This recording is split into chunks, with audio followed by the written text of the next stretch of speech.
Welcome back to yet another episode of the World Through Zen Eyes podcast. I'm Young Unsinim here with... I'm Dr. Ruben Lambert. Pleasure seeing you, sir. Good to see you. 1 week older than the last episode. Yeah, that doesn't take any effort. The older bit. we want to be 1 week wiser, maybe. Yeah. The older bit is just, Well, it depends what you did in that time span, right? Right. Well, I've done some meditation, some chanting, some reflecting, and I've come up with some new and improved ideas that we're going to share with the audience today about reincarnation. Okay. Some of the ideas from last week have been recycled and repolished, and very good. They'll be coming. Fantastic. Yes. So this is a first for us, a 2-part episode. This is reincarnation part 2. No, this is reincarnation reincarnated. Yes. Again, here we are. We spoke last time about the reincarnation and the 6 realms and the most common interpretation of what reincarnation means, what it is. And to just kind of circle back, to reincarnate back into the reincarnation episode about reincarnation that we were in the last, backwards reincarnation. Well, like at the end of the episode, we all said, I'll be back. And here we are again. Right. But, there's an interesting thing because I'll tell you why. And this will hopefully make sense to others, as it's just now made some sense to my own brain, which is a dangerous place to invite people into. Hope you are all sitting or buckled in, or you have helmets, because down into the Myung-Ansanyan mind we go. Not really so much. I am talking about the 2 fan mail requests, and they both have to do with karma. So let's see. One said, "Lovely podcast today. I have a suggestion. You mentioned karma. I am interested in finding out if we repeat our past karma for a reason. Are we aware that we are doing it? Also, is there any way that we can pay our karmic debt to become free of it?" And this is a question from Jane. We also have a question from Louise. Can we ever know our karma? How can we work it out without knowing? Can we ever know if we paid our karmic debt? Thank you, Louise. And so, interesting, on the account that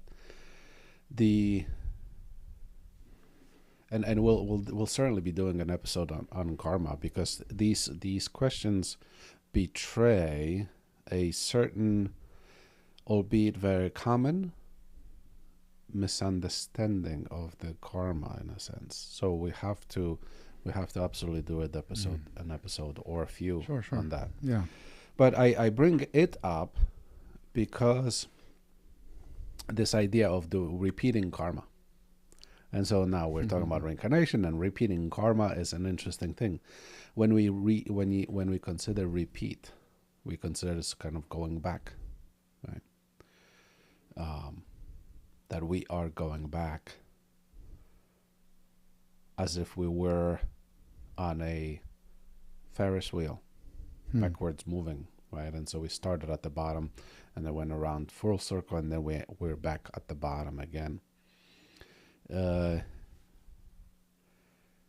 like an imagery of us standing, not being in the cart of the Ferris wheel, but standing outside, and the cart is in front of us in our field of vision, and off it goes, it sort of disappears, right? And in that cart, let's say you have your phantom of trauma, or We focus so much on trauma, but it could be any joyous thing, whatever it is. Mm-hmm. Let's call it a thing. And so you're standing there, and that thing begins to move, and shortly it disappears out of our sort of right before us, this kind of field of vision, and it disappears. But if you wait long enough, it comes back from the other side, in a sense. Mm-hmm. So this image of this kind of cyclical thing, as not us being in it, but us being an observer of it, Mm-hmm. right? So this imagery, of the me reincarnating, sort of being in that cart and coming around, or me standing outside of the Mm-hmm. cart and something kind of reincarnating. So we could say reincarnation is the first, and kind of repetition of karma being the second. And this image that, let's say that this wheel is turning clockwise. So it goes off your field of vision, off to the left. But when it re-enters from the right. Right? And so we have this idea of maybe this linear thing. So Right. I've never seen this thing. Oh, Right, wow, you think look it's at new. that. Right, you think it's new. Yes. It's not. But so People think about that oftentimes too, like the idea of coincidences and deja vu and things like that, right? Like Mm-hmm. people who I've encountered in my life, sometimes people encounter somebody and it's a new encounter, which then from the perspective of it being linear, right? It came out of the darkness in your periphery. Now you encountered it. And so your perception based on where you stand with limited insight, limited wisdom, you reflect on, you say, this is new, right? But from the greater perspective, when you look at it with the eyes of wisdom, with Zen eyes, Mm-hmm. and you look at this circularity and reincarnation principle, there's a common thing out there in the New Age, I think, movement. And of course, we understand this from the Buddhist perspective, is that we've encountered many people before. And when we talk about Buddhism, we have the concept of Doban, and you've spoken in your poems about how many gop, which is eons, right? That yes. if you've eaten food with somebody, that means you've lived several eons in the same household versus same village, right? And then things like that. So you have encountered certain individuals before. We're all traveling on this rock. And this is what I mean when I say that that there are these common, I'm going to call them misunderstandings, and this is not to scold anyone yet. Ha. No, but We'll get there.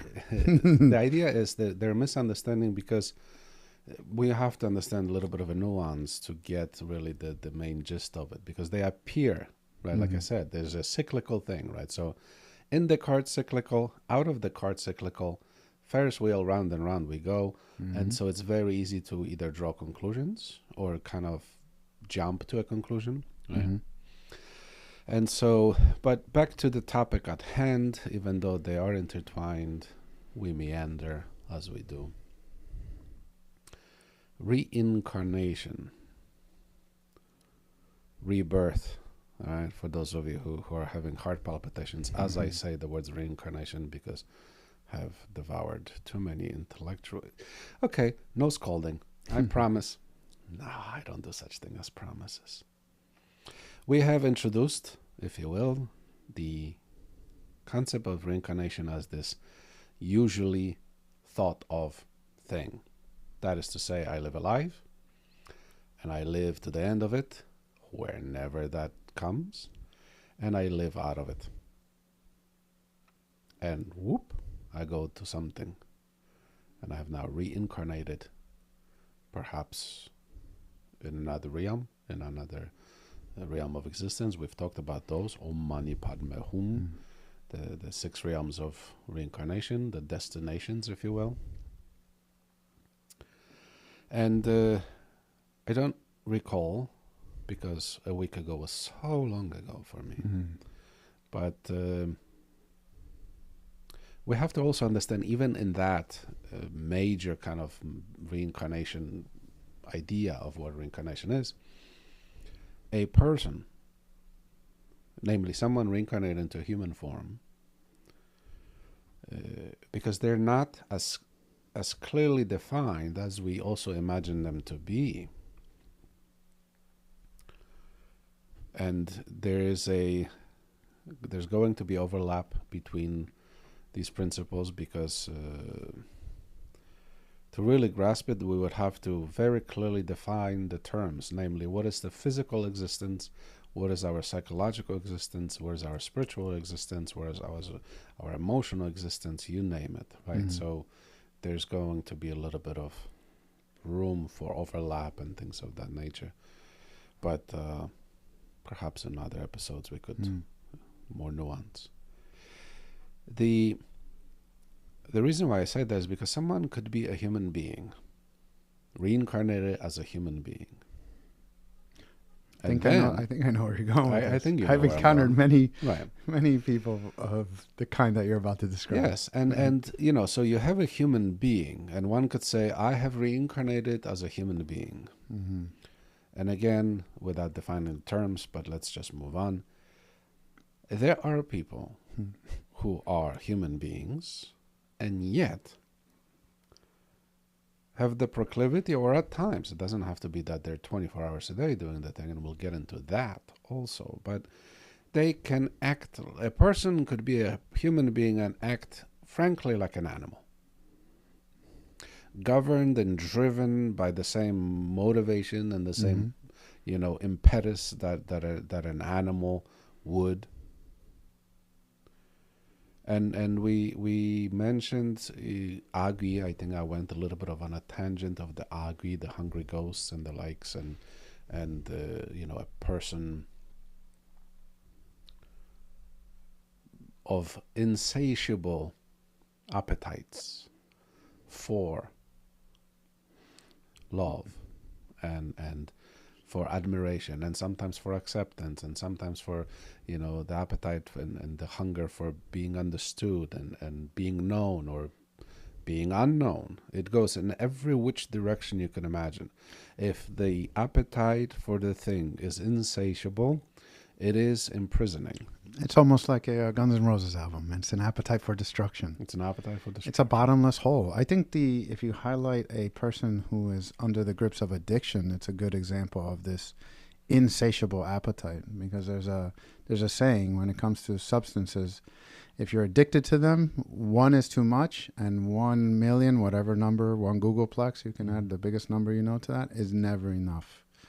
Oh, so the Zen thing, and there's this hunger, insatiable hunger, and a driving force where a person at the point of addiction, whatever their values are at that very moment, when the person's brain gets into this state of insatiable hunger, it will dismiss even the basic core necessities of life. It will override even your need for food, your need for love, whatever relationships you value. At the moment when your brain is emotionally hijacked by this insatiable driving force to get the fix of the drug, it will dismiss, devalue, destroy all those things that you at one point when you're sober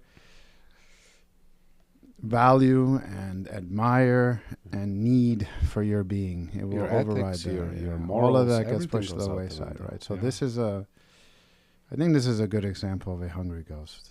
Right? It's a big mouth. Yeah, it's a big that mouth. eats and devours, and I know of people who, you know, they would devour the life saving of their mother. Sure. You know, I had a friend who I went to high school, I think. Yes, I went to high school with him. And he had a friend in turn who was you know, addicted to drugs. And this fella tells me this story. He says, we were in my mother's house or wherever they were. Right? So they're in a house. Mm-hmm. No, he was in that guy's house. And so this guy, they're in the house, and you know, they're whirling, and the devouring monster is rearing its head, and this kid has this brilliant idea, because they have no money, you know, And he goes, all right, I got an idea. Wait. And I mean, it's comical, grotesque, it's horrible, it's all things simultaneously. This guy walks into a closet in his house, and his friend who's sitting at the table hears noises, punching and things breaking and and what's going on. A few minutes later, the guy comes out of the closet covered in sheetrock dust. Wow. He went into his closet, punched through the sheetrock walls. My goodness. Went into the adjacent apartment and robbed and stole their money, whatever it is, and came out, sheetrock chips and dust all over him. I got money, let's go. Wow. So, the one thing, and this is certainly not anything to joke about, but there is a perseverance like any other there. If you channel that mentality. If you channel that mentality of, to other life's endeavors, nothing is unaccomplishable. I mean, the partially genius of an idea, right? Mm-hmm. It's just right there. It's just, you walk into a door, you make no door, you make a door, So it's partially a genius idea in a sense, but obviously at the same time, the devouring monster has devoured any ethics, any morals, any concept of, future consequence and repercussions. There's none of it comes into the mind when that monster rears its head. And so we could say that one person can be a human being, but then also kind of a Venn diagram thing, right? That they could overlap. And some people have it for, we could say for more time in their lives, and some have it for a shorter period of their lives. So there is that. On the other hand, if we really kind of filter out this idea, what it is to be a human being and what it is to be a person, right? Because one could draw that distinction, right? We are human beings, right? A dog is a being, an animal being. And we, because we have certain capacities, etc. But we are an animal, obviously, and clearly an animal, right? So that's the thing, right? We are, which one then it's like, okay, what are we in the animal realm, or are we in a human realm, right? And so these distinctions aren't as clear as we would like them, and they're not as neat as we would like them to be, and we must be very cautious in terms of subscribing to these kind of clearly defined boundaries, because things aren't. No. And so what we get then is this Venn diagram thing, when we can overlap. And like I said, for the entirety of our lives, we are sort of 1 foot in the human realm, 1 foot in an animal realm. Right? But if we have this is on a physical level, we cannot escape being an animal. We are, but we're also human. Sure. So, and then we have, the body of research when it comes to that large incarnation and reincarnation. I mean, you have, what's his name? Yeah, there's a book by professor? Dr. Ian Stevenson. And Dr. Ian Stevenson, he is a trained medical physician, and he dedicated his life to research of cases that involved reincarnation. Thousands. Thousands. And it's not anecdotal, because he actually, he worked out of the University of Virginia, and he used a rigorous scientific method to justify the points and corroborate the points that were being made by the cases that he was studying. So it says here, just to give a little brief summary of the book, there's a book that he wrote where reincarnation and biology intersect. And it says, children who claim to remember a previous life have been found in many parts of the world. particularly in the Buddhist and Hindu countries of South Asia, among the Shiite peoples of Lebanon and Turkey, the tribes of West Africa, and the American Northwest. Stevenson has collected over 2,600 reported cases of past life memories, of which 65 detailed reports have been published. Specific information from the children's memories have been collected and matched with the data of their former identity, family, residence, and manner of death. Birthmarks or other physiological manifestations have been found to relate to experiences of the remembered past life, particularly violent death. Writing as a specialist in psychiatry and as a world-renowned scientific investigator of reported paranormal events, Stevenson asks us to suspend our Western tendencies to disbelieve in reincarnation and consider the reality of the burgeoning record of cases now available. Yeah, it's interesting. There are interesting points there because, for one, children, right? And I've mentioned, we've had a member of the sangha whose child was sort of that typical situation in which Dr. Stevenson talks about. From what I recall, I think it wasn't very well known and very broadly circulated because he did write, and it was he wrote largely, I think, for the scientific community and very kind of technical in that, and there wasn't as interesting maybe to the general public, so he published a lot of his findings in the scientific journals. And the other interesting part is the children in the countries in which, and he realizes that, right? He acknowledges the danger of a child brought up in a culture, brought up in a religion, brought up in a belief system where reincarnation is the thing. And so he understands that, children are impressionable. So if they if they know of reincarnation, and a kid wants to feel special, says, I am reincarnation of, And the joke then is, because we have these, the past life regression. There is a form of hypnosis that is called past life regression. Right. Yeah. And the joke is that, everybody in those stories, everybody's a Napoleon and everybody's everyone's a famous figure. Everybody's famous. Nobody's a farmer in the South, But it's so he in his Stevenson, that is in his research, I think he sifts and understands that and has ways to make sure that is not the case. So there are a few anecdotal stories that I think are interesting. Maybe I'll highlight just a few here for our audience.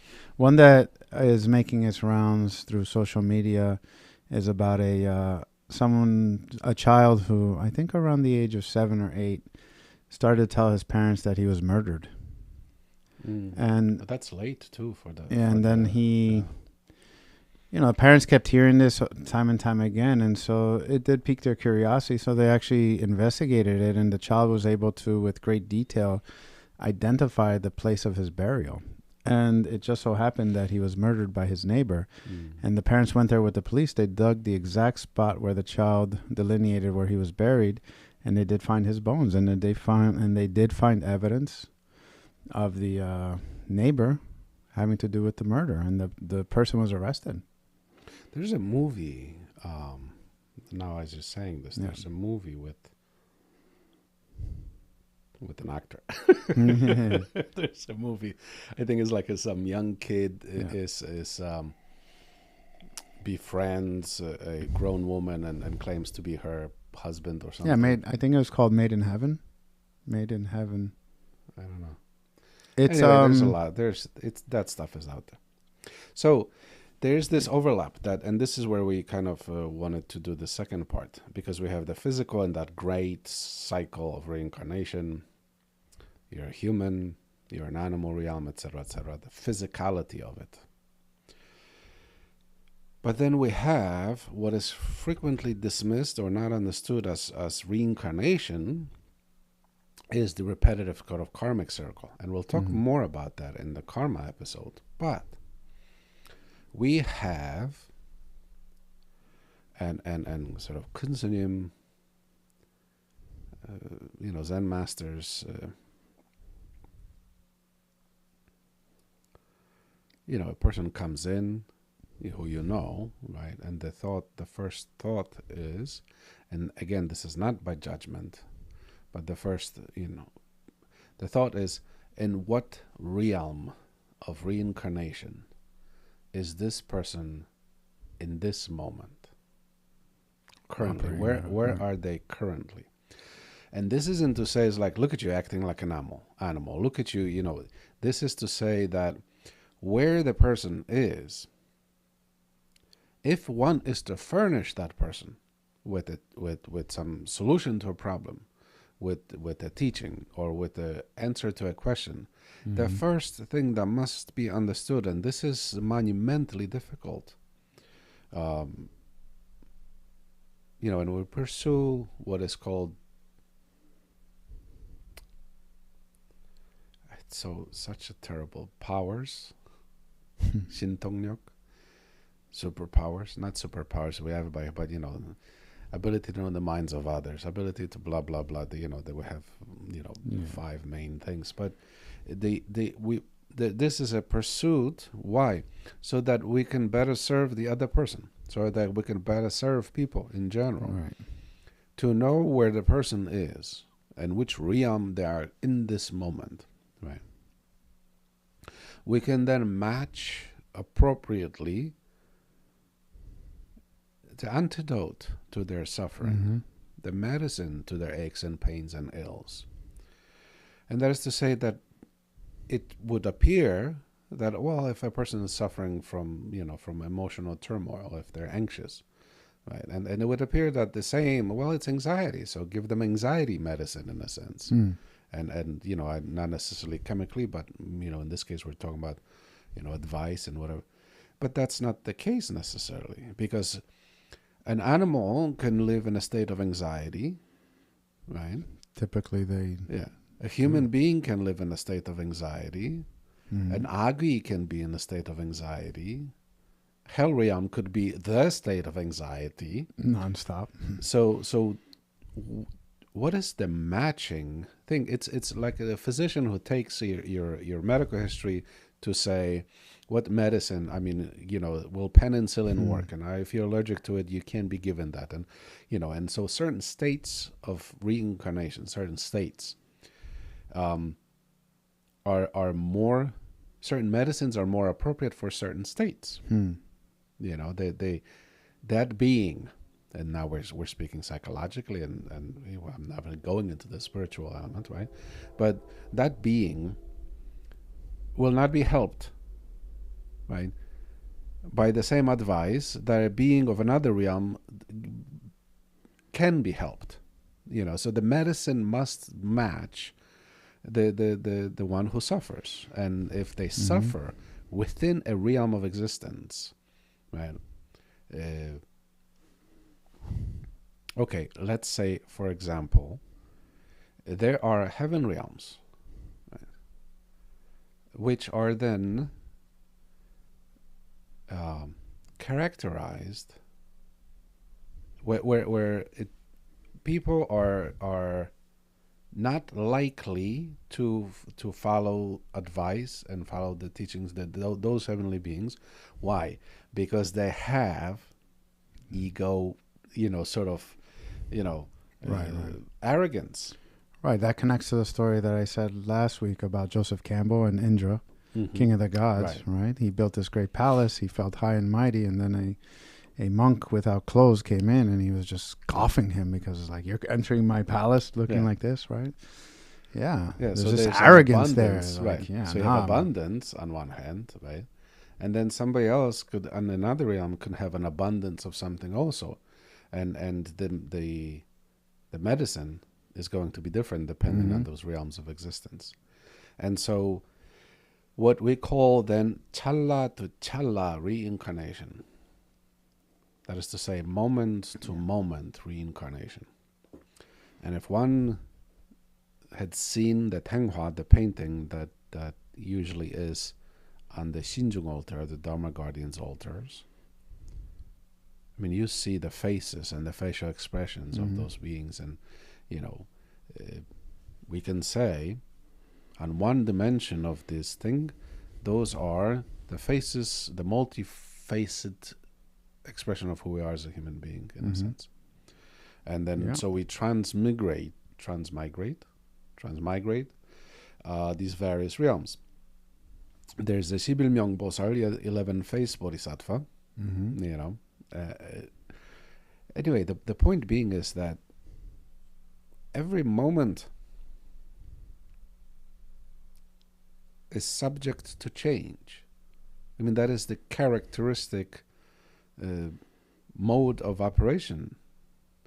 All is in constant flux. Everything in state of change and impermanence. To imagine ourselves to be locked in such a plastic kind of format, you know, we're not a Barbie doll, we're not a can kind of plastic, and you know, just you got semi-mobility in your shoulder joint, and that's all you get. Right.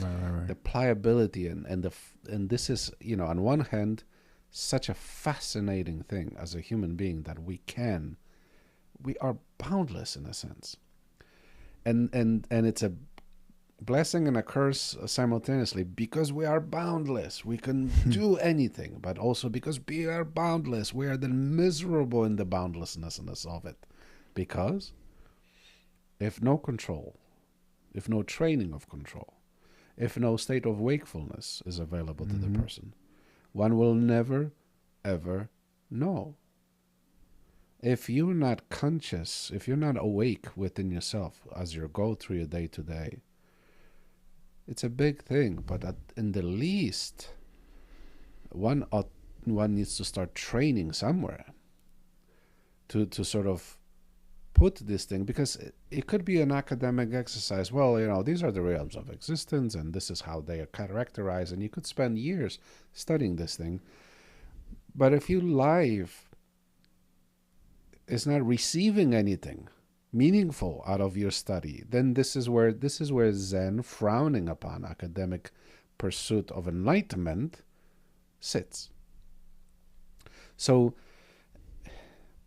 if you work, well, and I think you're referring to people that regurgitate words well versus suheng, right, that we always go back to, actually delving into the words and doing the work. Right. You know, if you talk about Om Mani Padme Hum in the challa to challa, moment to moment reincarnation, can you catch it? Did you catch it? You know, if you're not paying attention, it's a lightning flash. Most people wake up mid-movie without any awareness. It's almost like people that become blackout drunks.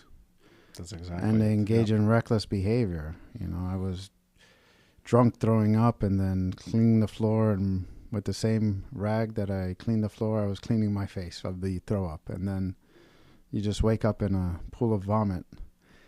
And someone then the next day shows you a video and you're like, look what you did. And you're like, I have no idea. Right. You're just blackout drunk, right? You were physically there, but you didn't catch it, right? It's too late. Or you punched a hole in the wall because you were angry. And what did you just go through? Things don't happen without a process. So, yeah, like you're referring, the Suheng piece is to be wakeful in the moment-to-moment changes of your mood, your thoughts. What state have you been? And this isn't that complicated. Again, you can go spiritual, and Zen gives you access to a lot of depth.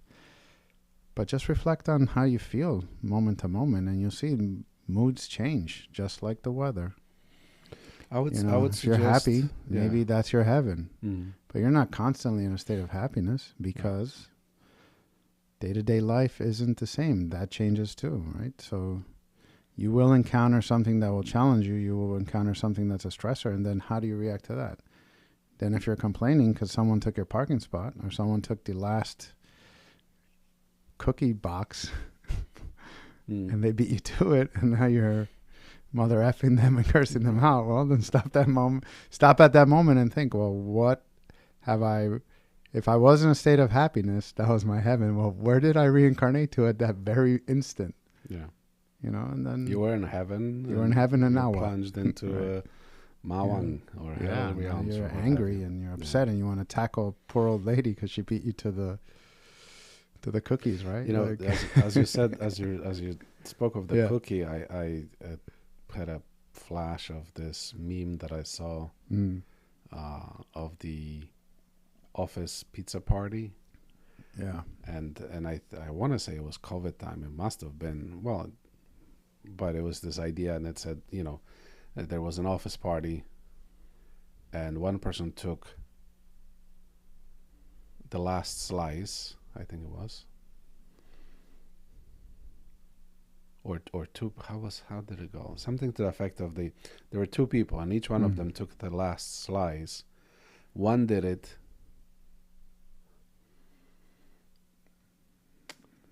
See, the idea was one did it because there wasn't enough for everybody, and the other one,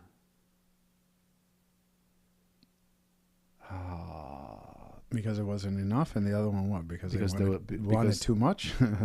That's the thing. No, because the idea was like shortage, right? Like when we had shortage and that during COVID, yes. That magical. I still don't understand the toilet paper thing. Oh God, I have a story for that. But so that's the thing, right? So the idea was that some people, because there was a shortage, took less. That's the point. And some people, because there was a shortage, they took more. Right. You know what I mean? So like thinking of them. Yeah. One is thinking there's not enough. There's a shortage. Let me leave some for others. And the other person, there's a shortage. Me. I want it all for me. Yes. The hell with others. Because there's a shortage. What am I going to do? What are you going to do? Right. There are other more important things than voiding bowels. Really is what fast. You could do. Yeah, really fast. So my mother-in-law in the time of the pandemic came from Cuba, and Cuba is very famous for, there's a joke, they say where the smartest butts in the world lie, and that's in Cuba because they wipe their behinds with newspapers. And so, due to for economic reasons, there's that shortage. And then they all look to the United States, the first world, as being the place of abundance. And so she comes in the pandemic, and everyone's mocking Cuba for their shortage, and here she is thinking she's in the land where the streets are paved with gold. And I remember going to Costco, and we're getting there, and we're like, we're gonna just grab a few, know, and then sorry, sir, we ran out. I was like, oh, so embarrassed. Where can I hide right now? Well, talk about reincarnation. So she went from a place where you wipe with and then back to another place where wiping apparently is the preoccupation of your general mindset. Yeah. So this idea of moment-to-moment reincarnation, right? Moment-to-moment is a hard place to start. We have to acknowledge that. Yeah. So I propose, or I would suggest, if you go to work, for one, understanding I am at home, this is one realm of existence. I go to work, it is another realm of existence, and we automatically do so, right? You behave differently at work than you do at home. You behave differently with your spouse than you behave differently. You love your children differently than you love your wife or your husband. You love your husband and your children different than you love your parents, etc., etc. So love across the board, but what kind and for whom? And in that same way, considering these various aspects of our day-to-day living as different realms of existence, then requiring of us different realms of different ways of behavior that are appropriate for said realm in which one exists. And so one mustn't come from working as a CEO of a Fortune 500 company, set foot in their house, and forget that they are now have reincarnated into the different realm of existence, because your spouse and your children aren't your employees. But if you've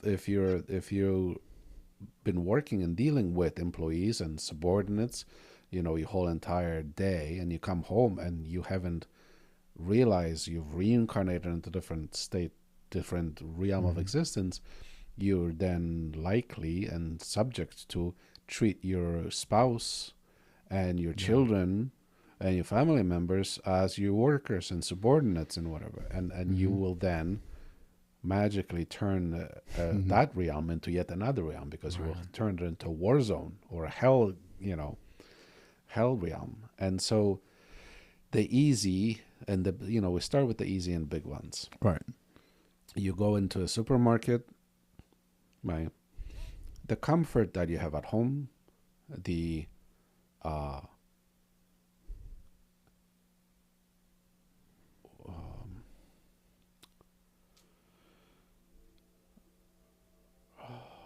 what's the word? I don't have a word. Oh, make a genome. Yeah.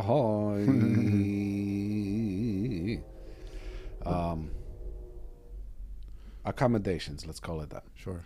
You go into the accommodations that are made by your family members in your home. You cannot expect, you cannot take that, go to the supermarket and expect the supermarket to provide you with the same accommodations that are provided by your family members. They can't roll out the red carpet for you? They can't. Well, they're not going to dance around you. At the feet of the guru? And that's the thing. That's the thing. That's yet another realm that expectation will create a major clash if you go out there with that kind of expectation. Yeah, right? and that word is appropriate, but it escapes me. You know, when somebody bends and adjusts to your needs, and makes concedes. Concessions. Constantly that's it. Concessions. The concessions that that are made for you by people closer into your lives, you cannot now go into a larger world and say, make concessions for me. Because why?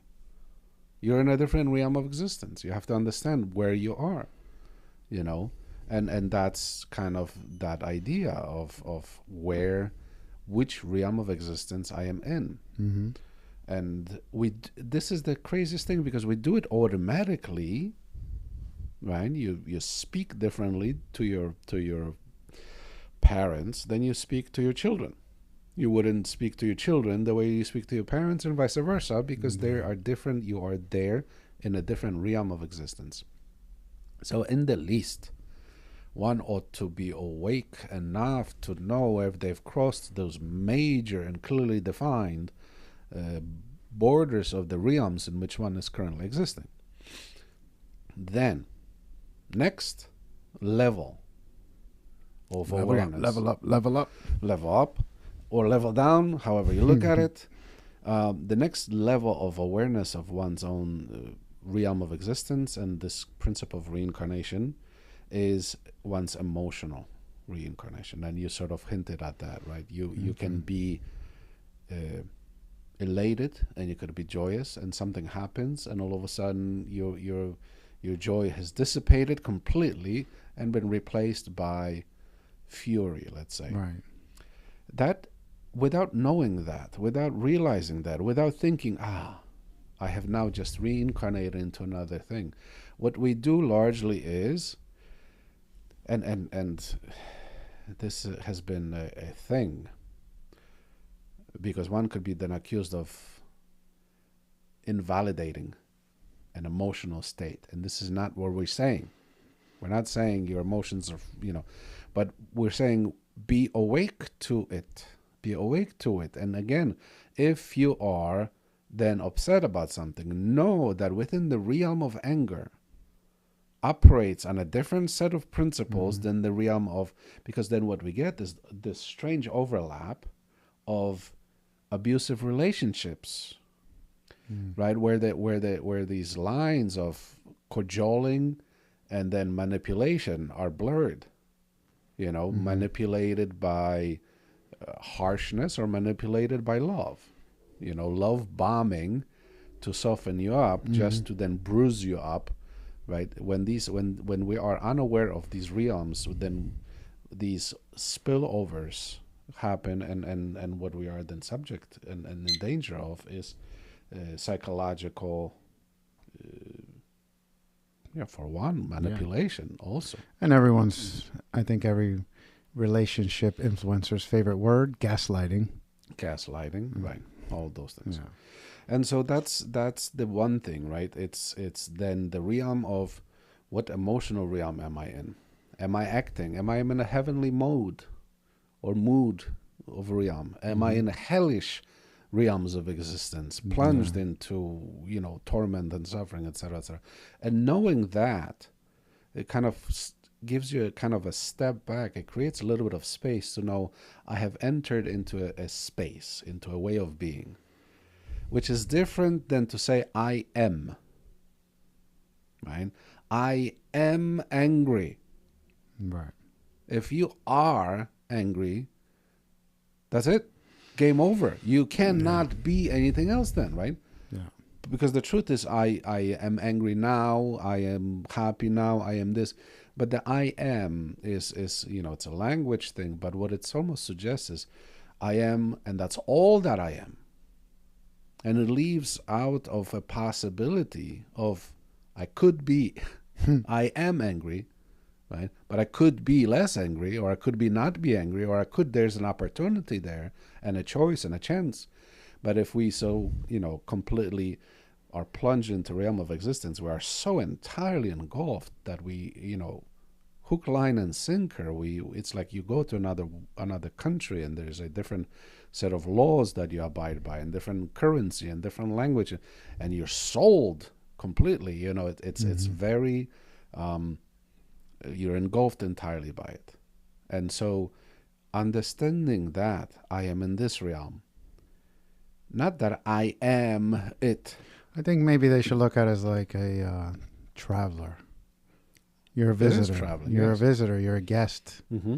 Because this concept of Om Mani Padme Hum, and the fact that you can change and transform through the different states of being, or realms, as you call it, that when I hear that gives me a sense of hope and a sense of freedom.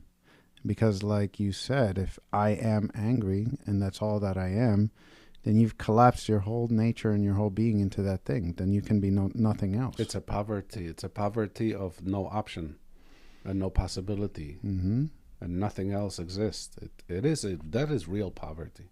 Yes, it is. That's a topic. Contentment. So, sometimes people don't like sometimes this idea of taking ownership and try to understand the causes that led a person to this state can get a person down and depressed, because it's like people then wrestle with this idea of like, oh, then it's my fault.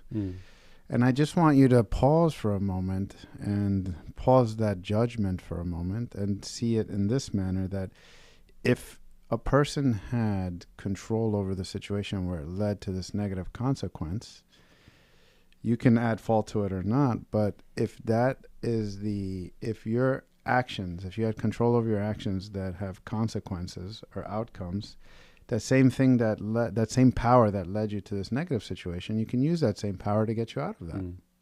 Yeah, because then you can dig yourself. If you dug yourself into a hole, then you can climb out of that hole, and then use that same principle that I can apply good seeds right now. I can enact good causes, and then I can transform into the heavenly realm. That to me is liberating. And then what we get is when you begin to practice like this within yourself, when you begin to suhang like this, you begin to recognize what are the rules and regulations, what are the laws governing each realm of existence. And here's why that's important. If you're going to have a conversation with your spouse, or a spouse because close, when we say spouse, it simply means someone close to you. And when we can understand which realm the other person is in and which realm I am in, because there's this saying, why do people that are angry yell at one another? Oh, yes. Right?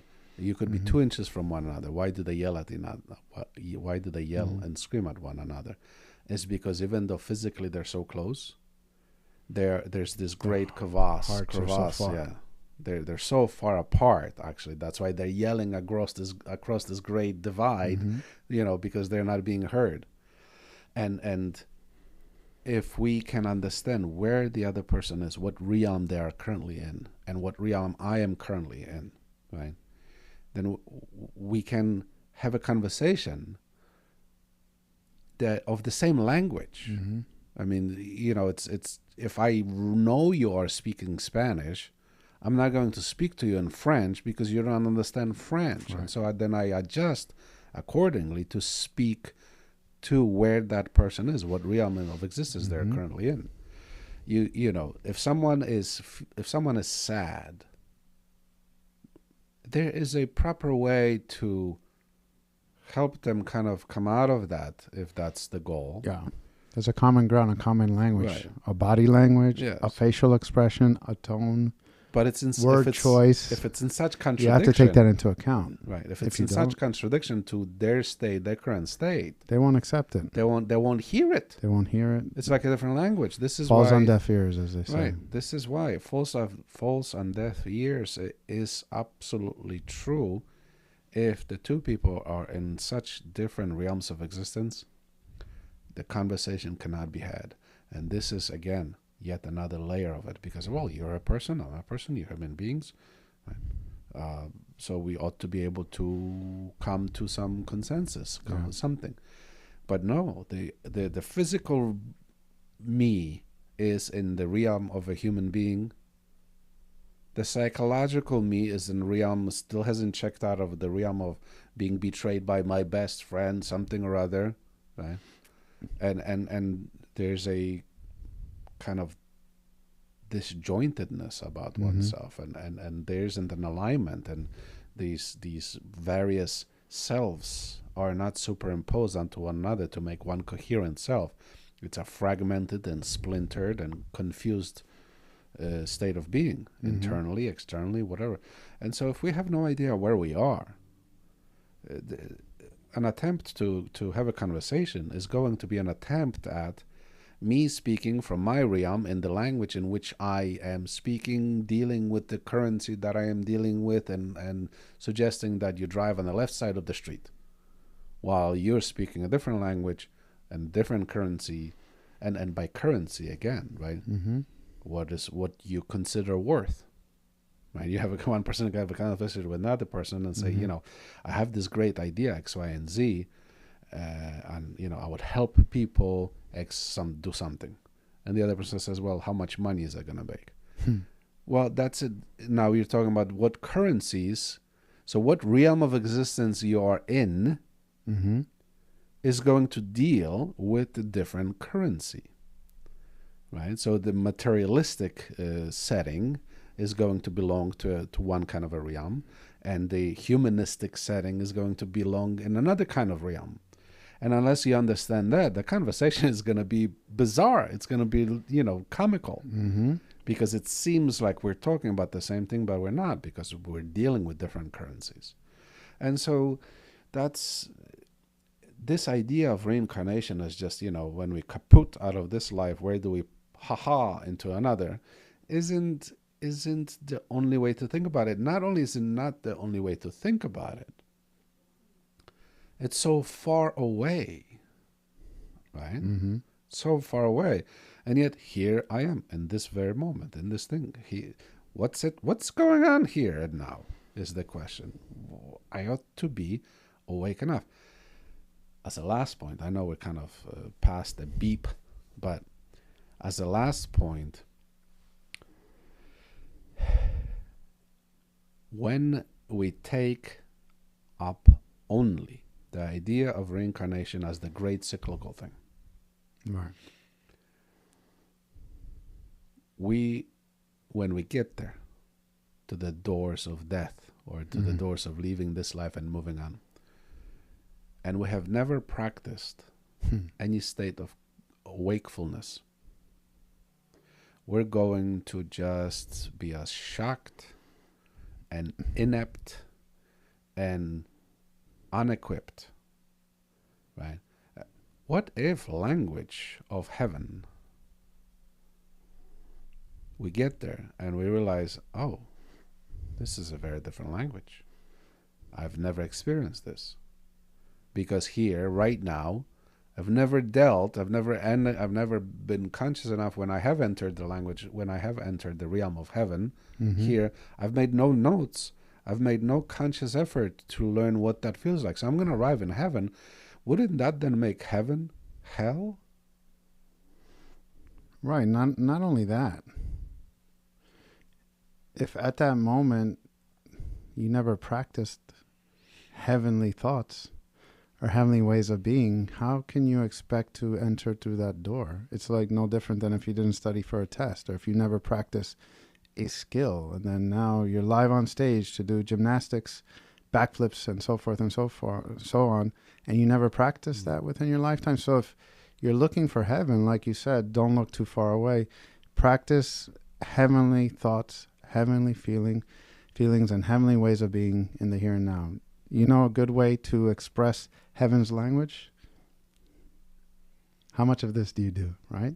So practice smiling. Also, practice being aware, and because the things in your life that you really, really hate, if you never train your mind to detach yourself from them, or for those things not to have power over your being, you can't do that at the end of your life when your mental states and your physical states are weak.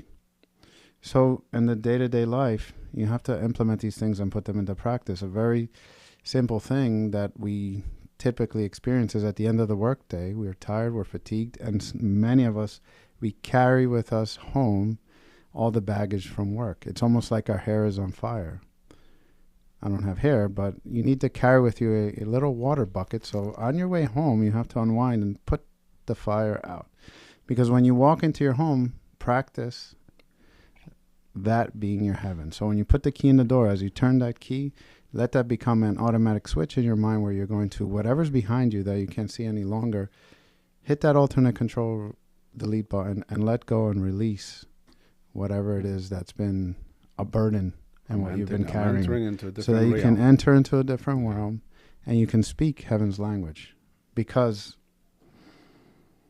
when you're angry, like you said, when you're angry, even heavenly things, and if your spouse is in a happy state and you're angry and they say something kind to you, that feels like knives cutting you, right? Because your heart and mind is not open to the heaven. Different realms. You're in a different realm. You're in different realms. Yeah, if you want to be happy, you have to make yourself ready to receive that happiness by you embodying that.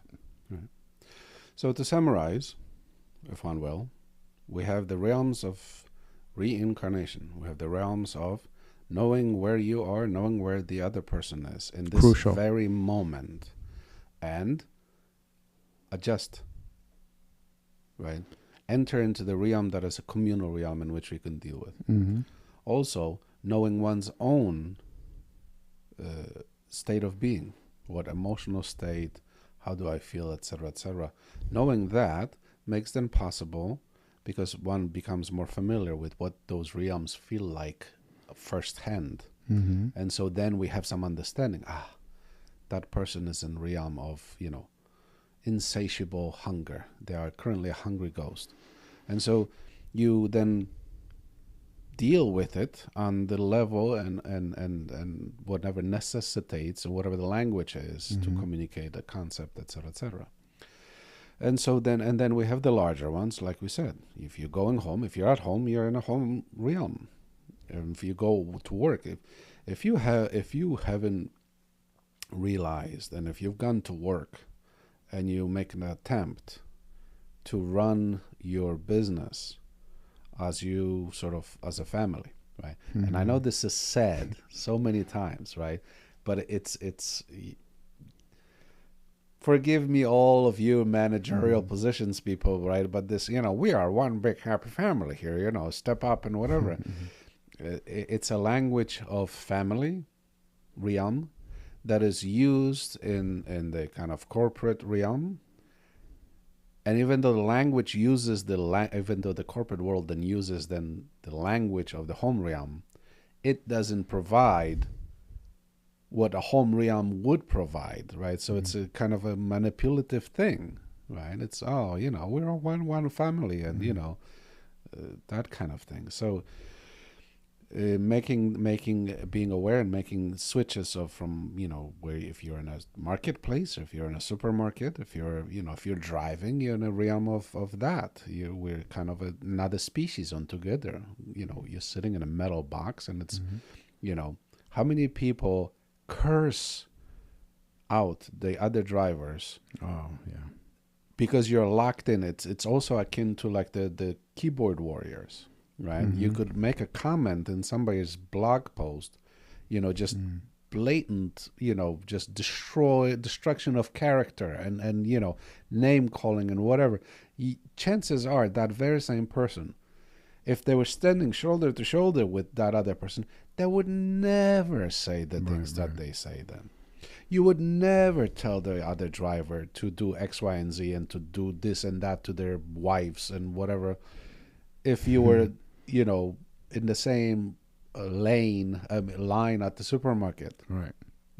Out of your metal container thing. So understanding what realms we are in, how we operate in those realms. And then lastly, the big one, that in next life I want to be whatever, I want to be Sat realm. But this is the trick. It's the small wakefulness and the small cyclical reincarnation, the challa, the moment to moment reincarnation. Then maybe you could say the day to day and the week to week and the month to month, and it sort of spirals out like that. If you are completely unaware on the small scale, scalability of this is out of the question. So you will never really successfully enter into a realm of reincarnation on the great scale in your next life. You will not enter the realm of your choosing if you haven't done the work on the small micro scale. That's why you need soshim. Soshimsa. Right? It's no different than let's say if you're in school and you have a dissertation, or if you work for a design firm and you're going to do a big project, you don't just come up with the big project, right? It's in the day-to-day grind, whether you're working by yourself or with teammates, where you're putting together, how do you write a dissertation? Word by word, sentence by sentence, paragraph by paragraph. You don't just churn out 100 pages. It doesn't work that way, right? So it's the same thing. The small creates the larger. Yep. Keep that in mind. Before we end up reincarnating, and one more thing, into the next week's episode. One of the things that we promote that really helps us to become more self-aware and really helps us, like you were referring to earlier, to line up your psyche with your physical realm and your emotional realm, is meditation and kido, or prayer. So at seconds.This, you can find out more about that. Yep. So that's it for this episode. What do you always say? Click, subscribe, share, like. Pass it on. If you like hearts, what you heard, thumbs right, and you learned something, well, share it. I did send out a message to our group me text message, kind of inviting people to support on the podcast.